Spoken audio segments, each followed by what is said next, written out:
नमस्कार, एवन उत्तर प्रदेश में आपका स्वागत है। मैं हूं सौरभ शर्मा। ये नजर डालते हैं इस वक्त की सुर्खियों पर। पूर्वांचल में 22 जिलों में बाढ़ की चपेट में, वहीं वाराणसी में सीएम योगी ने लिया बाढ़ प्रभावित इलाकों का जायजा। नाव में बैठकर देखे हालात, प्रभावितों को राहत सामग्री भी की वितरित।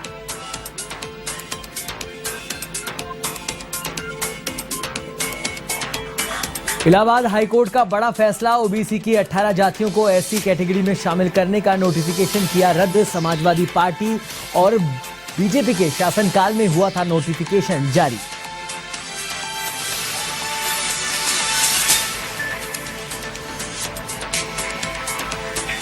लखनऊ में अवैध दुकानों पर कार्रवाई, सपा कार्यालय के सामने संचालित अवैध दुकानों पर चला बुलडोजर। 6 महीने से नोटिस दे रहा था नगर निगम।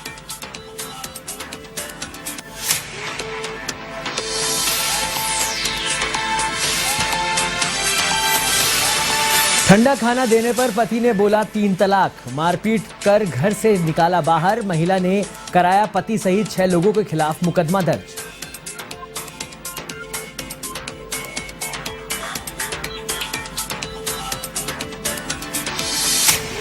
महराजगंज के बारी गांव में हुई हत्या का खुलासा, पुलिस ने 2 आरोपियों को किया गिरफ्तार। एक तरफा प्यार ने छात्रा को उतारा था मौत के घाट।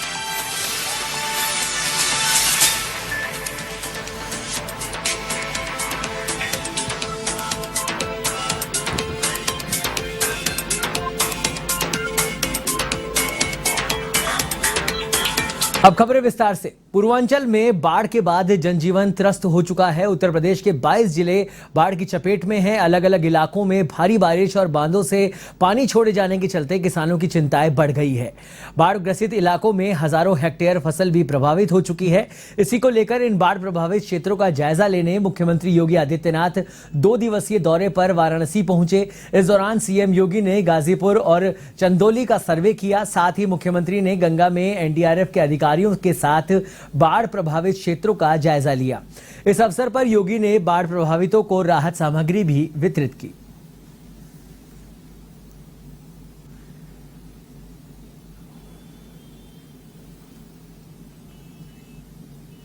यूपी में नदियां उफान पर है। बाढ़ से हालात बद से बदतर होते जा रहे हैं। काशी में 7 दिनों के जबरदस्त उफान के बाद पहली बार गंगा के जलस्तर में कमी आई है। वहीं वाराणसी में गंगा के जलस्तर में 18 सेंटीमीटर की कमी आई है। इससे काशी वासियों ने राहत की सांस ली है। केंद्रीय जल आयोग की रिपोर्ट के अनुसार गंगा का जलस्तर बुधवार को 71.96 मीटर दर्ज किया गया, जबकि मंगलवार को यह 72.14 मीटर पर था। वहीं प्रयागराज में बाढ़ का पानी रिहायशी इलाकों में घुस गया। इससे लोगों को घर छोड़ने कर छतों पर रहना पड़ रहा है। वहां जहां तक तरफ यूपी में बाढ़ के से हालात बिगड़ते नजर आ रहे हैं, वहीं मौसम विभाग ने 3 सितंबर तक भारी बारिश का अलर्ट जारी किया है। मौसम विभाग के निदेशक जेपी गुप्ता के मुताबिक यूपी में बिजली की गरज चमक के साथ बरसात होगी।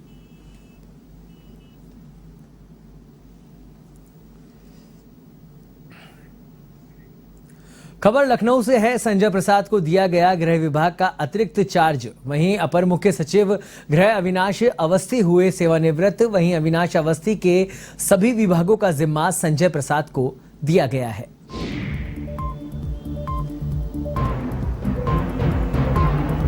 तो यूपी में अपर मुख्य सचिव गृह अविनाश प्रसाद को जिम्मा सौंपा गया है। वहीं संजय प्रसाद को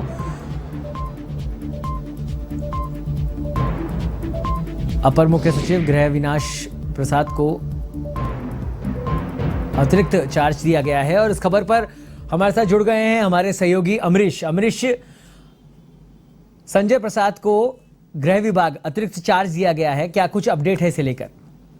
देखिए, बिल्कुल सौरभ, जिस तरीके से तमाम अटकलें लग रही थी अपर मुख्य सचिव गृह अवनीश अवस्थी को लेकर, बता दें कि प्रमुख बात यह है कि योगी सरकार 1 और योगी सरकार 2 लंबे समय से अपर मुख्य सचिव गृह के पद पर तैनात है। अवनीश अवस्थी तेज तर्रार आईएएस अफसरों में गिनती होती है। साथ ही साथ मुख्यमंत्री योगी आदित्यनाथ के बेहद करीबी माने जाते हैं।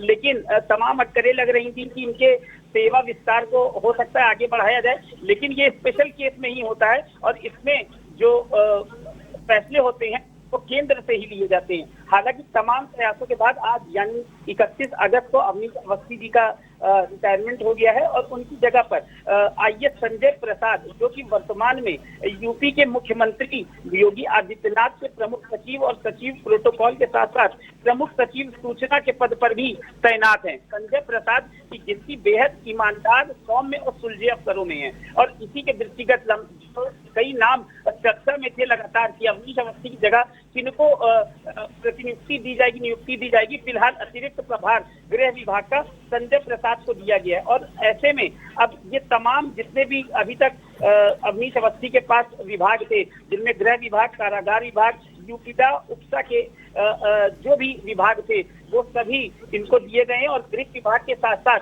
अब संजय प्रसाद के पास ये भी जिम्मेदारी होगी कि जिस तरीके से मुख्यमंत्री के प्रमुख सचिव के पद पर ये लंबे समय से कार्यरत थे, आगे भी सेवा विस्तार करते हुए नए विभाग की जिम्मेदारी भी बखूबी संभालेंगे। साथ ही साथ अवनीश अवस्थी जी के सम्मान में आज रात्रि 8 बजे रात्रि भोज भी रखा गया है पुलिस ऑफिसर्स मेस में, जिसमें सभी अधिकारियों को सपत्नीक निमंत्रण दिया गया है। और साथ ही साथ अब बता दें कि लंबे कार्यकाल के बाद लगभग 6 वर्षों के बाद आज अवनीश अवस्थी अपर मुख्य सचिव गृह के पद से अब हट गए हैं और संजय प्रसाद को नवीन तैनाती जो है अतिरिक्त प्रभार के तौर पर दे दी गई है। सौरभ, धन्यवाद अमरीश इस तमाम जानकारी के लिए। ऐसी होम अविनाश अवस्थी रिटायर हो गए हैं। बुधवार को उनके रिटायरमेंट पर लखनऊ में फेयरवेल पार्टी का आयोजन किया गया। इस मौके पर गृह सचिव तरुण गाबा और आईपीएस डॉक्टर बीडी पालसन के साथ विशेष सचिव आईएएस प्रशांत कुमार भी मौजूद रहे। वहीं समारोह में गृह विभाग से जुड़े कई अधिकारी और कर्मचारी भी मौजूद रहे, जिन्होंने अविनाश अवस्थी को शानदार विदाई दी।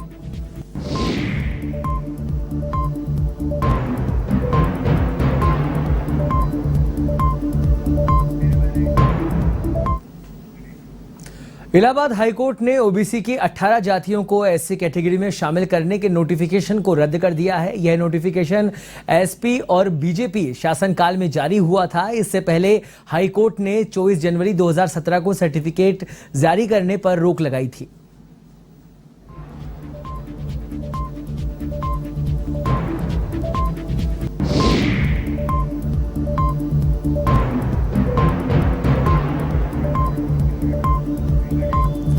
लखनऊ में समाजवादी पार्टी के प्रदेश कार्यालय के सामने अवैध रूप से संचालित दुकानों पर नगर निगम का बुलडोजर चल गया। आपको बता दें कि नगर निगम 6 महीने से लगातार नोटिस दे रहा था।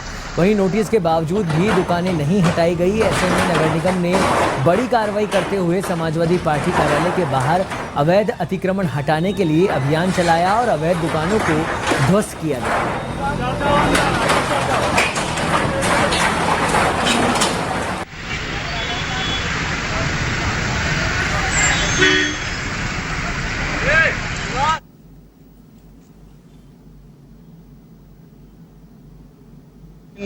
हम लोगों की एक्सरसाइज थी, आज शेड्यूल भी था अतिक्रमण का, और ये जो दुकानें हटाई गई हैं इनको पिछले 6 महीने से लगातार नोटिसें दी गई थी और इन्होंने कुछ समय भी मांगा था, समय भी दिया गया था और बार बार न करने पर अनाउंसमेंट भी कराया गया था, लेकिन नहीं हटाया गया। तो आज जो निर्धारित तिथि उस पर हटवा दिया गया।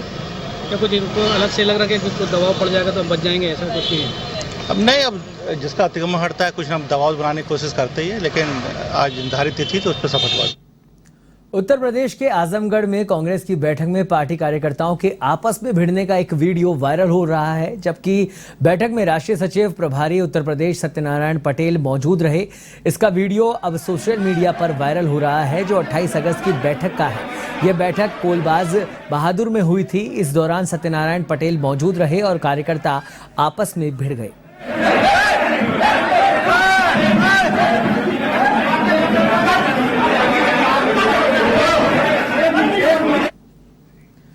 खबर यूपी के महाराजगंज से है, जहां घुगली थाना क्षेत्र के बारी गांव में 27 अगस्त को कंप्यूटर पढ़ने निकली छात्रा अन्नू की निर्मम हत्या के मामले का पुलिस अधीक्षक डॉक्टर कौस्तुभ ने प्रेस वार्ता कर खुलासा किया। इस मामले में 2 आरोपियों की गिरफ्तारी हुई है। वहीं हत्या में आरोपित किए गए धारदार हथियार को भी बरामद कर लिया गया है। वहीं पुलिस ने बताया कि एक तरफा प्यार में वारदात को अंजाम दिया गया था। पुलिस अधीक्षक ने बताया कि कुशीनगर के गजरा निवासी अभिषेक सिंह मृतिका अन्नू सिंह से एक तरफा प्यार करता था। आरोपी अभिषेक ने अपने दोस्त विवेक पांडे के साथ मिलकर हत्या की योजना बनाई थी।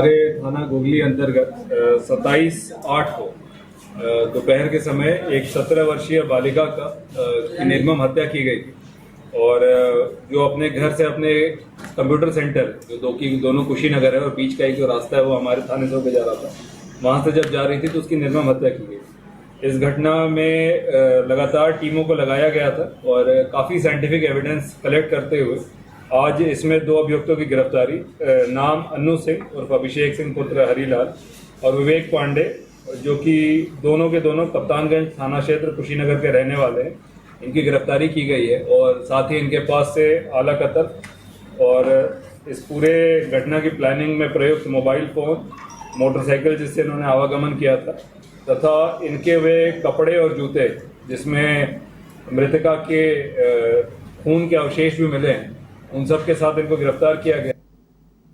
यूपी के पीलीभीत में एक बार फिर 3 तलाक का मामला सामने आया है। घटना पूरनपुर मोहल्ले की बताई जा रही है, जहां ठंडा खाना देने से नाराज पति ने अपनी पत्नी के साथ निर्मम तरीके से मारपीट की और फिर 3 तलाक देकर घर से बाहर निकाल दिया।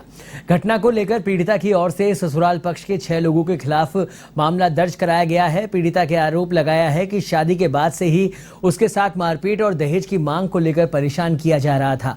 पीड़िता ने नंदोई पर छेड़छाड़ करने सहित जेठ और ननद पर भी गंभीर आरोप लगाए हैं। फिलहाल पुलिस ने मामला दर्ज कर जांच शुरू कर दी है।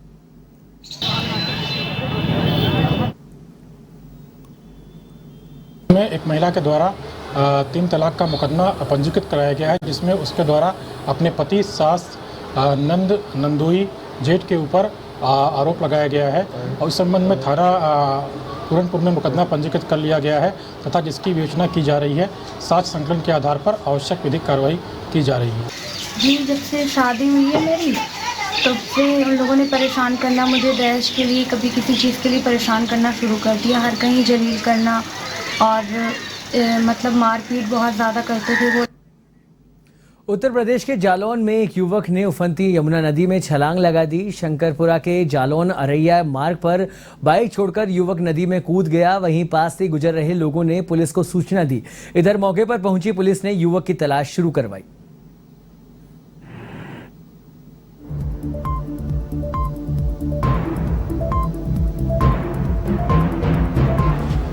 कासगंज की सिडघुरपुरा पुलिस को चेकिंग के दौरान बड़ी सफलता हाथ लगी है। पुलिस ने बाइक चोर गिरोह के 2 बदमाशों को गिरफ्तार कर उनके कब्जे से चोरी की 2 बाइक बरामद की है, जो कि दिल्ली से चोरी कर कासगंज जनपद में बिक्री के लिए लाई गई थी। एएसपी जितेंद्र कुमार दुबे ने बाइक चोरी का खुलासा करते हुए बताया कि जनपद में बाइक चोरी की घटनाओं को लेकर अभियान चलाया जा रहा है। इसी चेकिंग अभियान के दौरान दोनों आरोपियों को गिरफ्तार किया गया है।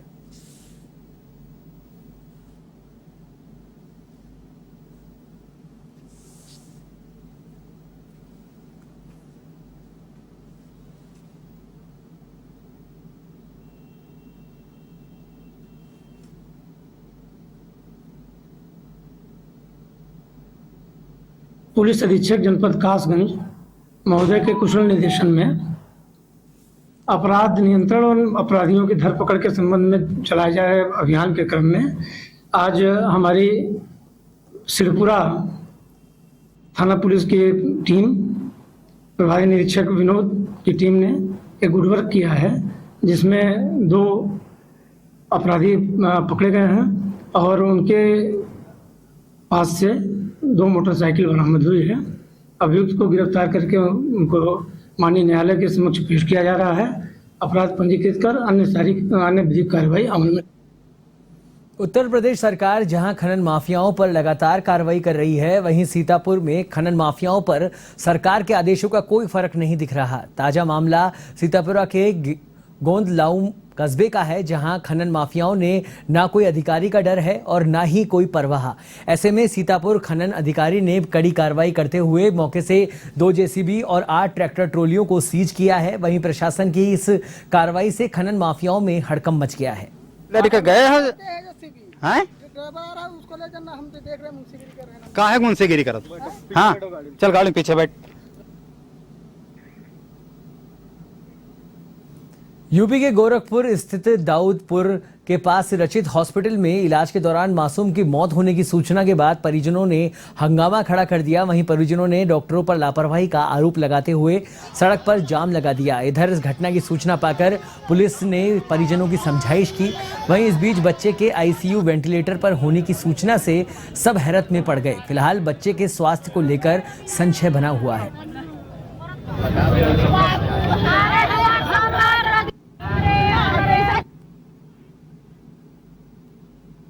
बजे आए कि इनफेक्टाइटिस का मरीज है, बताया गया है कि बचने की उम्मीद कम है और जैसे सीरियस हो गए हैं हंगामा करना शुरू कर दिया, जबकि लिख करके साइन किए हैं कि कभी भी कुछ हो सकता है। इनफेक्टाइटिस के मरीज में ऐसे भी कुछ कहना बहुत मुश्किल होता है। क्या बच्चा अभी जिंदा है? क्या सीन है? अभी जिंदा है पर बचने की उम्मीद कम है, वेंटिलेटर पे है। वेंटिलेटर में है। ठीक मैम, ये कहाँ के लोग रहने वाले हैं? कुशीनगर के हैं।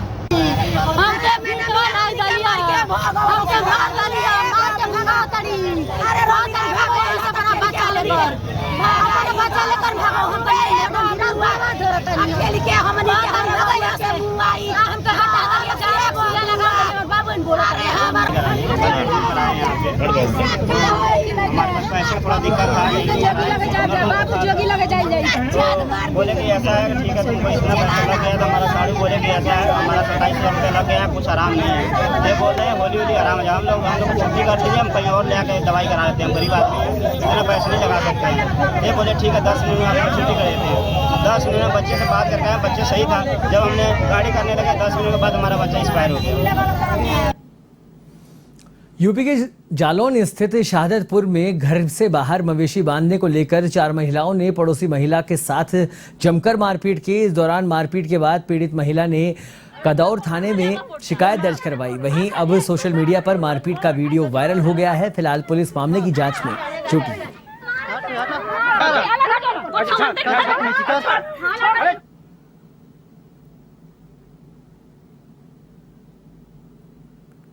सोशल मीडिया पे आप वीडियो बता रहे हैं, वो महिलाओं में जो झगड़ा हो रहा है, ये थाना कदौरा क्षेत्र का मामला और दिनांक 27 अगस्त की घटना है और उसमें मुकदमा पंजीकृत है और मेडिकल के आधार पर धाराएं तरमीम होकर जो वैधानिक कार्रवाई होगी की जाएगी। भले ही भूमाफियाओं के खिलाफ प्रदेश की योगी सरकार ने एंटी भूमाफिया टास्क फोर्स का गठन किया हो, लेकिन कासगंज जनपद में भूमाफियाओं के हौसले बुलंद है। कासगंज जनपद के गांव हनौता में दबंगों ने गान समाज की भूमि पर अवैध कब्जा कर लिया है, जिसकी शिकायत ग्राम प्रधान और ग्रामीणों ने अधिकारियों से भी की है। लेकिन जनपद के आला अधिकारी दबंगों के आगे किसी की बात सुनने को तैयार नहीं है। हालांकि शिकायत के बाद उप जिला अधिकारी ने पैमाइश के आदेश दिए तो लेकिन लेखपाल ने पैमाइश की और अवैध जगह को चिन्हित किया, लेकिन अवैध कब्जा फिर भी नहीं हटा। ग्रामीणों ने चौकी प्रभारी पर भी मिलीभगत का आरोप लगाया है।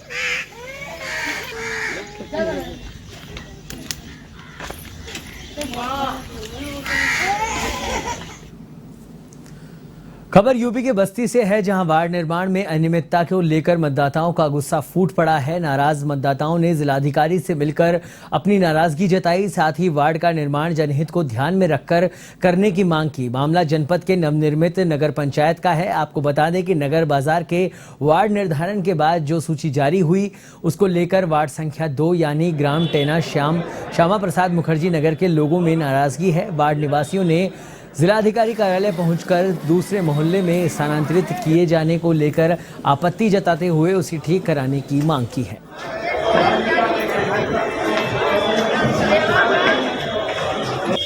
जब यहाँ पर्याप्त